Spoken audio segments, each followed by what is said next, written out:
Oke, assalamualaikum warahmatullahi wabarakatuh. Di sini kelompok kami akan mempresentasikan salah satu materi dari mata kuliah Sistem Informasi, yaitu Semapur.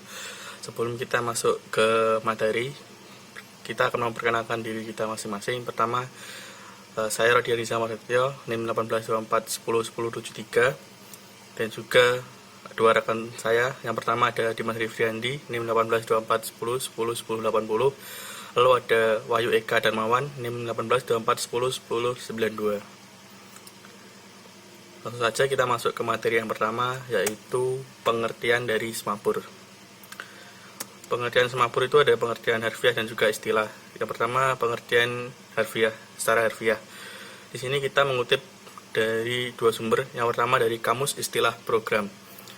Semapur sendiri adalah suatu isyarat yang digunakan untuk menentukan akses untuk berbagi sumber daya sistem.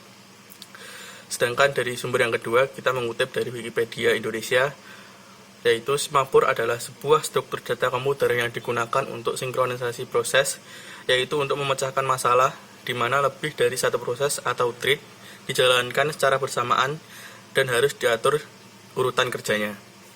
Itu tadi pengertian secara harfiah. Selanjutnya ada pengertian Semapur berdasarkan istilah. Semapur adalah sebuah variabel bertipe integer yang selain saat inisialisasi.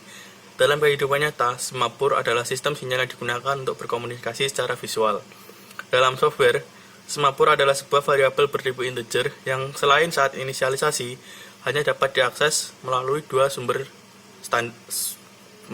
operasi standar saja, yaitu increment dan juga decrement. Semapur digunakan untuk menyelesaikan masalah sinkronisasi secara umum. Berdasarkan jenisnya, Semapur hanya bisa memiliki nilai 1 atau 0, atau lebih dari sama dengan 0. Konsep Semapur pertama kali diajukan idenya oleh Edgar Dijkstra pada tahun 1967. Selanjutnya, materi selanjutnya akan disampaikan oleh teman saya, rekan saya. Assalamualaikum warahmatullahi wabarakatuh. Perkenalkan, nama saya Dimas Rifriandi, NIM 1080, akan melanjutkan presentasi dari rekan saya. Materi yang selanjutnya ini adalah operasi standar pada Semapur dalam bahasa pemrograman C. Codingannya ini sudah terdapat di dalam PPT. Jadi sebagai berikut adalah codingannya. Jadi nama asli dari operasi tersebut sebenarnya adalah Prosberen atau Test dan Verhoeven atau increment. Namun sebutan untuk dua metode ini sangat beragam. Antara lain sering dikenal dengan nama release dan acquire, P dan V, serta kunci dan buka. Materi selanjutnya adalah jenis-jenis Semapur. Jenis Semapur terdapat dua jenis, yaitu yang pertama binary Semapur. Semapur ini hanya memiliki 1 atau 0, sering juga disebut sebagai Semapur primitif. Yang kedua ini counting Semapur. Semapur ini memiliki nilai 0, 1, serta integer lainnya. Banyak sistem operasi yang tidak secara langsung mengimplementasikan Semapur ini, tetapi dengan memanfaatkan binary Semapur. Materi selanjutnya yang ketiga, prinsip Semapur. Jadi prinsip-prinsip pada Semapur itu yang pertama, dua proses atau lebih dapat bekerja sama dengan menggunakan penanda-penanda sederhana. Yang kedua, proses dipaksa berhenti sampai proses memperoleh penanda tertentu.